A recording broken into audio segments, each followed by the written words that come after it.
अस्सलाम वालेकुम, कैसे हैं आप सब? उम्मीद है आप सब ठीक ठाक होंगे, खैरियत से होंगे। मैं भी शुक्र है अल्लाह का ठीक हूँ। तो ये जी दोपहर का टाइम है और यहाँ पे इस वक्त बन रहा था दोपहर का खाना, तैयार हो रहा था, बल्कि तैयार हो चुका था। मैंने आज बनाया था आलू चिकन शोरबे वाला बनाया था। मैं वैसे ना अब बहुत कम कर दिया फुल चिकन लेके आना, क्योंकि उसको साफ़ करना ना मुझे बड़ा मुश्किल काम लगता है। तो ज़्यादा तो मैं बोनलेस ही बनाती हूँ और वो फिर या तो पिज़्ज़ा बन जाता है या बिरयानी या पुलाव। लेकिन अब ये मैं फुल चिकन लेके आई थी, तो फिर मैंने इसका ना शोरबा बनाया आलू चिकन शोरबे वाला, तो वो बड़ा मज़े का लगता है। और यहाँ पे जी बन रहे थे फुलके गरम गरम, और देखें कितनी फूली हुई जो है ना वो रोटी बन रही है। तो गैस स्टोव पे भी जो है ना वो बन ही जाती हैं रोटियाँ कुछ इस तरह फुलके से।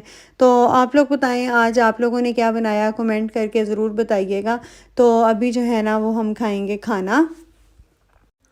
अच्छा, मैं ना आज अपनी ज्वेलरी वगैरह ज़रा सही कर रही थी, इयररिंग्स वगैरह। मैंने कहा देखूँ कौन से जो हैं वो जो ज़्यादा यूज़ में नहीं है, वो जो है उनको मैं दे दूँ, सेकेंड हैंड शॉप पे दे दूँ।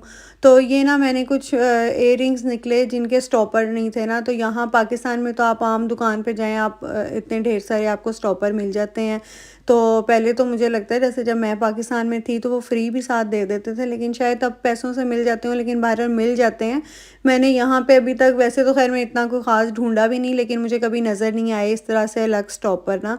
तो मैंने कहा चलें मैं आप लोगों के साथ शेयर करती हूँ एक आइडिया, अगर आपके भी इस तरह स्टॉपर वगैरह गुम चुके हैं तो ये जो ग्लू गन की स्टिक होती है ना, ये आप लें और इसको आगे से बारीक सा काट लें, और इसको जो है ना अपने एयरिंग या टॉप्स या जो भी हैं उनके पीछे इस तरह ये एज अ स्टॉपर आप यूज़ कर सकते हैं। बड़ी आसानी से यूज़ हो जाता है। अगर थोड़ी सी आपको मुश्किल हो रही हो तो आगे से अपना जो एयरिंग है ना उसको थोड़ा सा गर्म कर लें, तो ये आसानी से जो है ना ये इसके अंदर चला जाएगा, ये जो आपने ग्लू गन का थोड़ा सा आगे से पीस कट किया था। तो ये बड़ा अच्छा स्टॉपर बन जाता है। तो ये मैंने कहा मैं आप लोगों के साथ शेयर करती हूँ, अगर आपका भी इस तरह अगर गुम गए हैं या कुछ हैं आपको नहीं मिल रहे, तो आप ये घर में इस तरह ये ग्लू गन तो आम होती है, तो ये आप बना सकते हैं। अच्छा, उसके बाद ना मैं आप लोगों के साथ एक और टिप शेयर करती हूँ। मैं कपड़े प्रेस करने लगी थी, मैंने कहा चले मैं आप लोगों के साथ भी करती हूँ। अगर आपके पास ये स्टीम आयरन है तो ठीक है, आप ये यूज़ कर लें। अगर ये नहीं है, बगैर स्टीम के है, तो आप इस स्प्रे बॉटल में भी ये जो है ना मिक्सचर बना सकते हैं। यहाँ आप कोई सा भी फैब्रिक कंडीशनर ले लें, जो भी आप लोगों को पसंद है या जो आप लोगों के मिलता है। तो वो पानी में ना आपने थोड़ा सा, बिल्कुल थोड़ा सा जो है ना वो फैब्रिक कंडीशनर डालना है। और उसके बाद अगर आपके पास स्प्रे बॉटल आप लोग यूज़ करते हैं कपड़ों को नम देने के लिए, तो आप उसमें ये पानी ये मिक्सर डाल लें। नहीं तो फिर आपके पास अगर स्टीम आयरन है तो उसके अंदर जो है ना वो आप ये वाला पानी जो है जिसके अंदर आपने फैब्रिक कंडीशनर डाला है वो आप डाल लें इसके अंदर।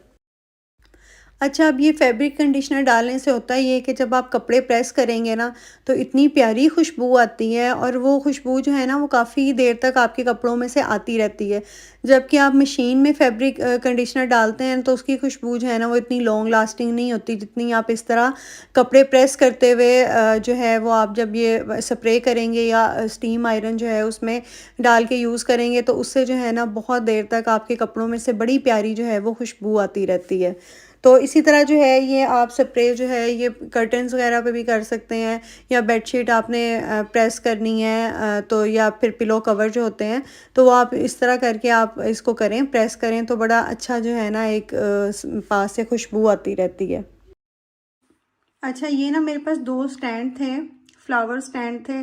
तो वो बेचारे जो थे ना पौधे शौधे, वो तो बेचारे मुरझा गए, मुझे फेंकने पड़े वो। तो ये अब मुझे समझ नहीं आ रही थी इनका फ़िलहाल मैं क्या करूं, कहाँ रखूं इनको ना। तो यहाँ पे जो है ना ये हमारा वाईफाई का ये पड़ा हुआ है, तो मैंने सोचा इसको जो है ना इसके लिए भी मैंने कुछ लेके आना था रखने के लिए। तो ये मैं इसके ऊपर रख देती हूँ। तो फिर समझ नहीं आई थी अब दूसरे को दूसरे को क्या करूँ, क्योंकि मैं यहाँ पे ना ये दोनों इस तरह, वैसे इस तरह दोनों ये साथ साथ भी रख सकती थी। ये इस तरह इसके ऊपर ये कैंडल है मेरे पास, यहाँ पे कैंडल। तो ये वैसे मैंने ऐसे ही रखे हुए थे, ये पहले मैंने यहाँ पे रखा हुआ था इस तरह, इसके ऊपर यही रख के वाईफाई का, और ये मैंने सिटिंग में रखा हुआ था इसी तरह, आपने मेरी बहुत सारी वीडियोस में देखा होगा। तो मेरा जो है ना वो थोड़ा चेंज करने को दिल कर रहा था कि कुछ चेंज किया जाए। तो मैंने फिर ना सोचा इसको इस तरह रखती हूँ, इस तरह, और इसको इसके ऊपर इस तरह रख देती हूँ, और नीचे जो है ना वो आ जाएगा ये वाईफाई का इस तरह। और ऊपर आ जाएगी ये इस तरह कैंडल। तो ये जो है ना वो अच्छा लगेगा इस तरह यहाँ पे। तो इस तरह चीज़ों को जो है ना वो फ़ौरन से निकाल नहीं देना चाहिए, फेंक नहीं देना चाहिए उनको।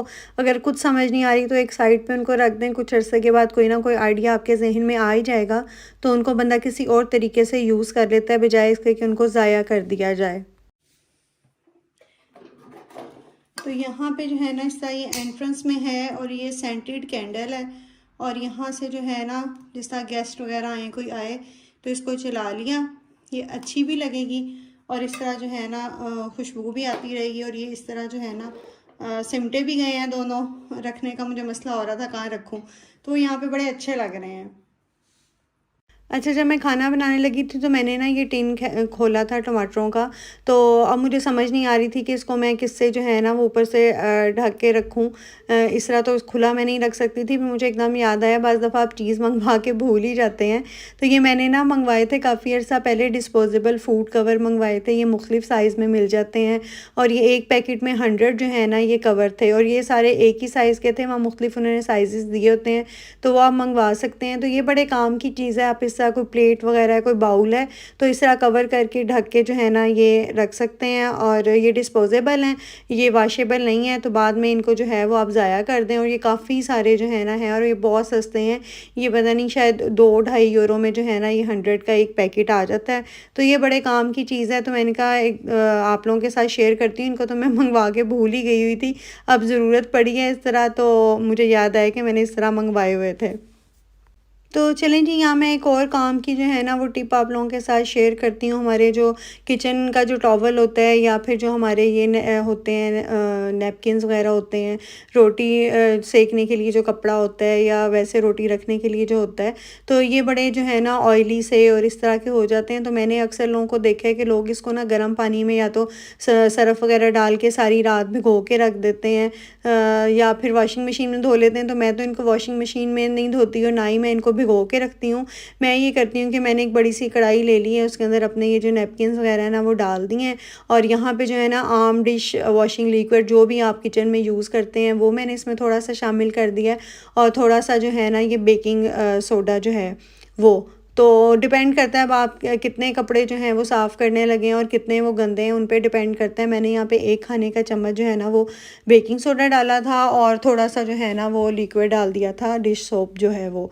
तो यहाँ पे जो है ना मैं इनको तकरीबन 5 से 7 मिनट के लिए पका लूँगी, और उसके बाद जो है ना इनको मैं सारा पानी इनका निकाल दूँगी।